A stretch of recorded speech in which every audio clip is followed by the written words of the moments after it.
시사의 소리입니다. 뉴욕 증시가 조금 전에 오픈했습니다만은 오늘 주가가 과연 얼마나 반등할 것인지 모두의 관심사고 전 세계의 이목이 쏠려 있습니다. 어제 국제적인 전체 증시가 아주 큰 소용돌이 속에 빠지게 됐습니다. 중국 증시가 무려 8.5%나 폭락을 했고 미국도 S&P, 다우존스가 모두 크게 하락을 했습니다. 유럽, 아시안도 역시 동반 하락을 했고 유가, 원자재 거래가도 크게 내려갔습니다.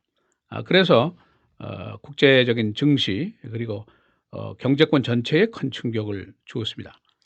세계 경제권이 초조하고 우려 속에 빠져 있으니까 세계의 투자자들이 증시에서 이제 돈을 빼가는 그런 현상이 빚어졌습니다.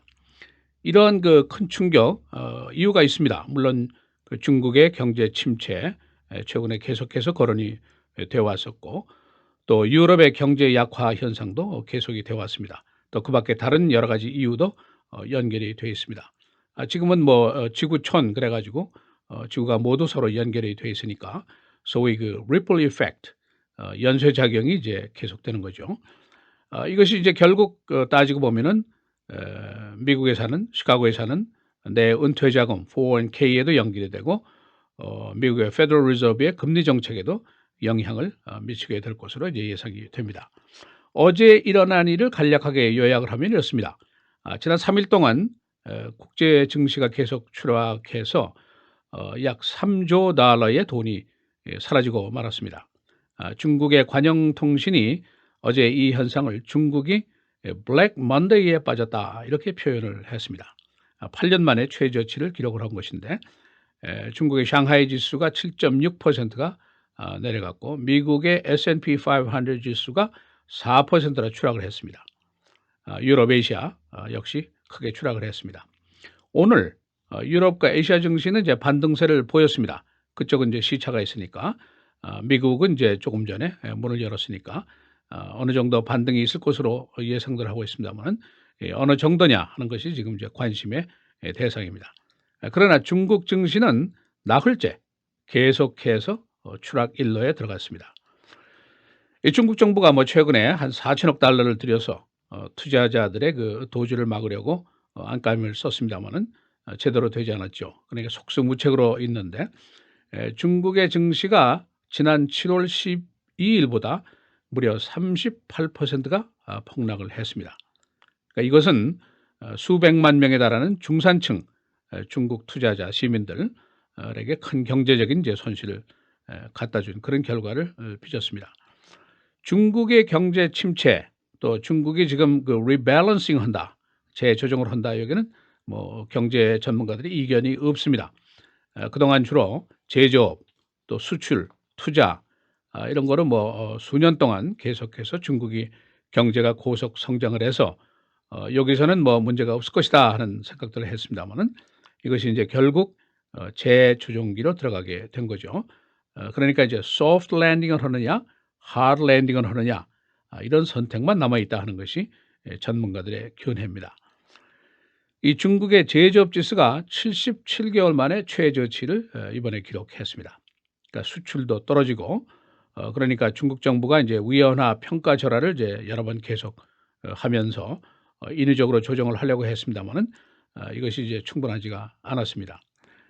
미국의 증시 추락, 어제 다우존스가 한 10분 동안에 1000포인트가 떨어지는 이변을 빚었습니다. 오후에 물론 좀 반등을 했습니다만은 그러나 미국 증시 전체에도 지금 굉장히 큰 타격을 받고 있습니다.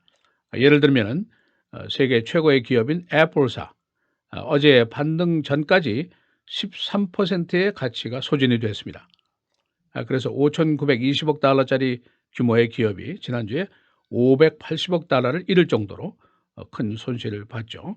그러니까 미국 증시의 투자자들뿐 아니라 미국의 기업들 또 국가 경제 전체에도 영향을 미치고 물론 이제 소시민 경제에도 당연히 영향을 미치게 됩니다.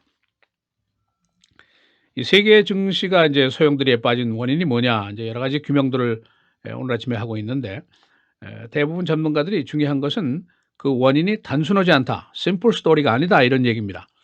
그리고 분명하지도 않다, 복합적이고 감성적인 면까지 있다. 이런 복잡한 분석들을 내놓고 있습니다. 그래서 이제 아주 중요한 이유만 몇 가지를 간추려 보면 이겁니다. 당연히 이번 소용돌이의 시발점은 중국입니다. 중국의 경제 침체, 상하이 주식 지수가 인덱스가 2달여 만에 38%나 하락했다는 거, 이거 굉장한 일이죠. 세계 두 번째로 큰 규모의 경제 강국인데 중국이 이제 경제 재조정기에 들어갔다 하니까 전 세계 파급 영향이 미치지 않을 수가 없습니다. 그래서 이 영향이 중동 지역 또 미국의 오일 산업에까지 영향을 미치고 결과적으로는 워싱턴의 Federal Reserve 금리 정책에도 영향을 미치게 될 것이다. 그런 예상입니다. 또 전 세계에 있는 그 commodity market 원자재 시장에도 역시 막대한 영향을 미치게 될 것이다. 그런 예상들이 나오고 있습니다. 두 번째로 경제 분석가들이 꼽는 원인은 지금 경제 소동의 원인이 중국 원인 이외에 더 있다. 그런 얘기입니다. 말레이시아로부터 멕시코에 이르기까지 아주 광범위한 지역에서 각국의 통화, 증시, 채권, 반드 이런 가치가 다 내려가고 있습니다.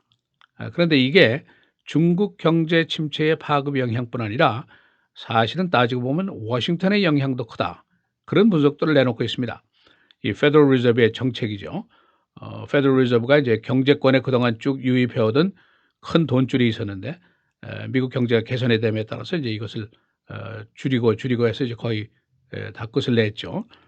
그리고 이제 경제 고용이라든가 경제 성장이라든가 이런 것이 계속 호조니까 페더럴 리저브가 2015년 바로 금년 연말에 얼마 남지 않았습니다. 금리 인상을 하겠다 하고 미리 예고를 했습니다. 그러니까 국제적인 투자자들이 페더럴 정책에 따라서 소득이 더 높은 다른 시장을 찾게 됐다. 소위 핫머니들이 전통적인 증시에서 다 빠져나왔다. 그것도 이제 중요한 원인입니다. 그 다음에 이제 세 번째로는 오일가의 하락도 원인 중에 하나입니다. 지난 6월에 오일가가 배럴당 60달러, 지난 월요일에 가격이 배럴당 40달러로 아주 크게 내려갔습니다. 이것이 이제 미국 소비자들, 우리가 시카고에 사는 사람들한테는 뭐 그 뉴스임에 틀림이 없습니다.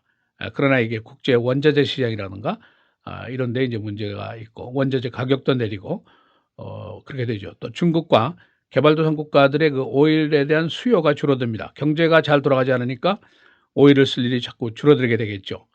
그러니까 중동 지역이라든가 남미라든가 러시아라든가 이 산유국들, 이 산유국들의 경제가 동반 하락을 하고 있다. 침체가 되고 있다. 이것도 이제 중요한 원인 중에 하나입니다. 그 밖에도 뭐 여러 가지 원인들이 있습니다만은 우선 이제 지금 말씀드린 한 세 가지 원인이 중요한 reason이고 지금 Federal Reserve의 입장은 뭐냐? 미국 경제의 상황은 건강하다 이렇게 판단하고 있습니다. 그래서 지금 한 7년 동안 계속해서 금리가 거의 0%인데 이것을 현실화한다 하는 원칙을 가지고 있습니다. 그러니까 그것이 이제 당초에는 금년 말에 금리 인상을 하겠다고 예상을 했습니다만은 이것이 이제 어떻게 바뀔 것인가 아니면 그대로 추진할 것인가 이것이 이제 굉장히 큰 관심사 중에 하나입니다.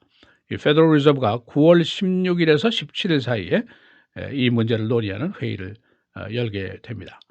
이 금리 인상은 이제 국제 경제권이 우려를 하고 있습니다만은 또 중국 침체에 얼마나 영향을 받을 것인가 이런 것들이 이제 아직은 미지수입니다. 며칠 더 지나가 봐서 현상이 어떤 것인가 그것이 이제 원인 분석이 돼야 되겠죠. 그러나 이제 금리가 올라가게 되면은 뭐 우리가 여러 번 경험하고 겪은 일이죠. 우리들의 그 생활 경제 가계부에 막대한 영향을 미치게 되죠. 모기지도 비싸지고 사업 자금도 어려워지고 크레딧 카드 이자도 올라갈 수 있고 자동차 구입하는데도 어려움이 있을 수 있고 모든 면에서 영향을 미치게 됩니다. 결론적으로 말씀드리면은 지금 이제 미국 당국에서는 미국의 경제 근본은 건강하다. 그래서 대부분 현재 그 불안정한 세계 경제 현황을 미국 경제가 잘 헤치고 나갈 것이로 낙관적인 견해가 훨씬 높습니다. 그래서 투자자들 좀 크게 동요하지 말고 장기적인 시각을 갖는 것이 좋겠다.